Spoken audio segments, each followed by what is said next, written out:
तो फ्रेंड्स, आज की इस वीडियो में हम बात करने वाले हैं राजस्थान के आने वाले अगले एग्जाम्स जैसे कि फोर्थ ग्रेड रीट बीडीओ पटवार राजस्थान पुलिस कांस्टेबल जैसे एग्जाम्स में एलसीएम और एचसीएफ के जो इंपॉर्टेंट क्वेश्चंस पूछे जाते हैं उनमें जो क्वेश्चंस अभी हाल फिलहाल ट्रेंड में चल रहे हैं उन क्वेश्चंस को कैसे जल्दी से जल्दी सॉल्व किया जा सकता है, साथ ही बेसिक कॉन्सेप्ट के साथ और आपका सवाल गलत ना हो। तो इसके लिए सबसे पहले आपको एक ट्रेंडिंग क्वेश्चन दिखा देते हैं जो कि लगभग हर एग्जाम्स में एलसीएम एचसीएफ का आता ही है। तो आप देख सकते हैं कि 3 घंटियां क्रमशः 48, 60 और 90 मिनट बाद बजती हैं। तीनों घंटियां एक साथ प्रातः 10 बजे बजती हैं।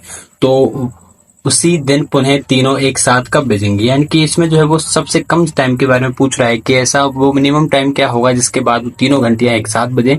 तो ये जो क्वेश्चंस है वो आजकल जो है वो एग्जामिनर का या पेपर सेटर का फेवरेट क्वेश्चंस बन गया है एलसीएम एचसीएफ वाले क्वेश्चंस में से। साथ इसके अकॉर्डिंग एक और क्वेश्चन आता है इसी के जैसा कि एक जो सर्कुलर जो पथ होता है, एक वृत्ताकार पथ, उसके चारों तरफ चक्कर लगाते हैं तीन दोस्त, तो वो तीनों एक साथ कब मिलने हैं। ऐसे सेम क्वेश्चन ये वाला हो जाता है घंटियों वाला, तो वो घंटियों वाला क्वेश्चन ज्यादा देता है। तो चलिए जानते हैं कि कैसे हुआ ये सवाल। तो सबसे पहले आपको जो टाइम दिया हुआ है तीनों घंटे के लिए 48, 60 और 90 मिनट का, इसके लिए हम सबसे पहले इन तीनों का एलसीएम निकाल लेंगे। क्योंकि एलसीएम क्यों निकालना है, हमें एचसीएफ क्यों नहीं निकालना, तो ये सबसे बड़ा सवाल है। तो भाई आप देखोगे तो उसने पूछा कि तीनों घंटियां एक साथ 10 बजे बजती हैं, तो उसी दिन पुनः तीनों एक साथ कब बजेंगी, यानी कि हमें सबसे कम टाइम में हमें उनको दोबारा बजाना है। तो सबसे कम टाइम की बात हो रही है, तो कम टाइम के लिए हम यहाँ पर एलसीएम यानी कि लीस्ट कॉमन फैक्टर निकालेंगे। तो लिस्ट का मतलब ये होता है कम और इसमें एच का मतलब होता है हाई। ठीक है, तो उस हिसाब से अगर कम की पूछ रहा है तो हम यहाँ पर एलसीएम निकालेंगे। तो जहां से आपको मैं बता दूं कि यहाँ पर आप देखोगे जब 48, 60 और जब आप देखोगे यहाँ पर 48, 60 और 90 का जब आपको एलसीएम निकालना होगा तो आप एलसीएम कैसे निकालोगे इनका।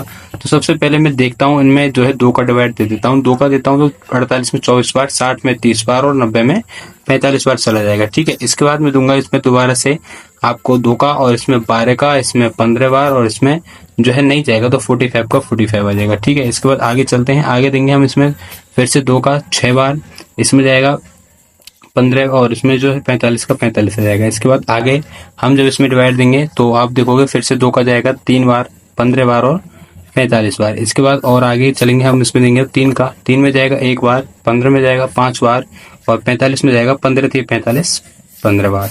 फिर हम देंगे इसमें 5 का, 1 का तो 1 आ जाएगा, 5 का 1 आ जाएगा और 15 का 3 आ जाएगा। इसके बाद हम लास्ट बार देंगे इसमें 3 का 1, 1 और 1 बार।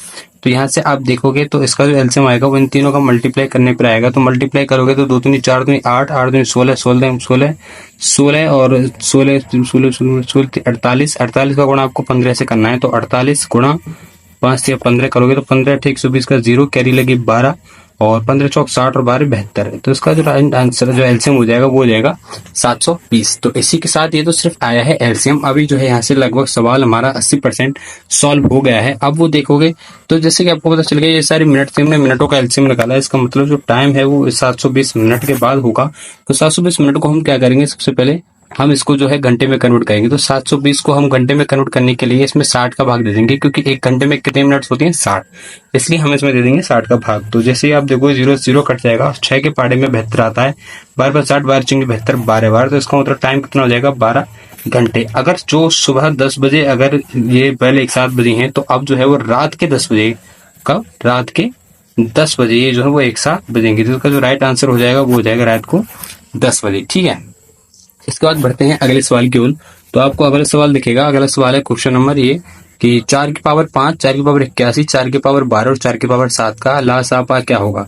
तो ऐसे क्वेश्चन में आपको क्या करना है, जैसे आपको ऐसे क्वेश्चंस में आएंगे पावर वाले क्वेश्चंस में पूछता है वो, तो ऐसे में आपको देखो क्वेश्चन दे रखा है 4 की पावर 5, 4 की पावर 81,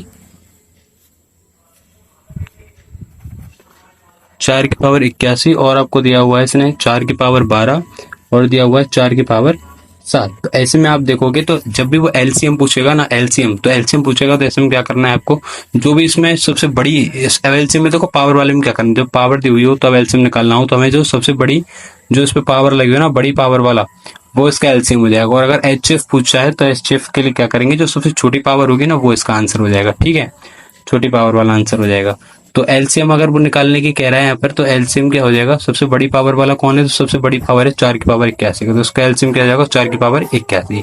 अगर वो उसी का एचसीएफ निकालने की कहता है तो इसकी जो एचसीएफ हो जाएगा वो सबसे कम पावर यानी कि 4 की पावर 5, उसका एलसीएम एचसीएफ हो जाएगा। ठीक है, ये तो ही आपको ऐसे क्वेश्चंस एग्जाम में बहुत ज्यादा देखने को मिल सकते हैं हाल फिलहाल के, क्योंकि ट्रेंड में चलने वाले क्वेश्चंस हैं। ठीक है, इसके बाद अगर हम आगे देखते हैं तो आगे आपको दिखेगा, आगे एक क्वेश्चन है, जब किसी संख्या को 8 और 5 से विभाजित किया जाता है तथा प्रत्येक स्थिति में शेषफल 1 बचता है तो संख्या ज्ञात कीजिए। ऐसे में ये सवाल आपको पेपर में परेशान कर सकता है, लेकिन इससे ज्यादा सिंपल सवाल कोई है ही नहीं, क्योंकि क्वेश्चन पूछ रहा है कि ऐसे ही जो है किसी संख्या को 8 और 5 से विभाजित किया जाता है, प्रत्येक स्थिति में शेषफल 1 बचता है तो संख्या ज्ञात कीजिए। तो आपको क्या करना है, ऐसे में आपको उस क्वेश्चन के लिए कि आपको जो संख्या दी हुई ना 8 और 5, तो आपको 8 और 5 का एलसीएम निकाल लेना है। क्या निकालना है? 8 और 5 का एलसीएम। तो 8 और 5 का क्या निकालना है? एलसीएम। तो इसका जो एलसीएम हो जाएगा ना वो आप निकालोगे तो 8 5 40, इसका एलसीएम होगा। क्या होगा?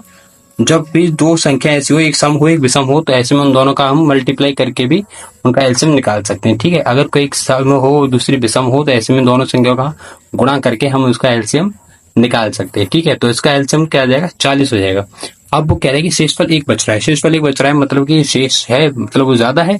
शेष का मतलब क्या हो गया? वो एक्स्ट्रा है उसमें। शेष का मतलब क्या हो गया? वो उसमें एक्स्ट्रा है। तो ऐसे में जो राइट आंसर हो जाएगा वो 40 + 1 यानी कि आपका 41 आंसर हो जाएगा।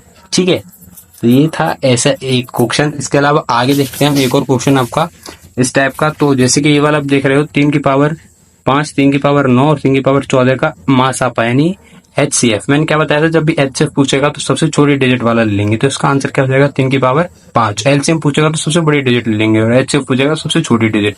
ठीक है, इसके बाद आगे देखते हैं, सबसे बड़ी संभव संख्या ज्ञात करें जिससे 38, 66 और 80 को विभाजित करने पर शेषफल समान प्राप्त होता है। तो ऐसे में आप क्या कर सकते हो, उन तीनों का एक साथ एलसीएम निकाल लीजिए और उनका जो आंसर है वो आ जाएगा। ठीक है, आप इस वाले क्वेश्चन को करिए, बताइए उसका क्या आंसर आ रहा है वो मुझे कमेंट में जरूर बताएं। तब तक के लिए धन्यवाद।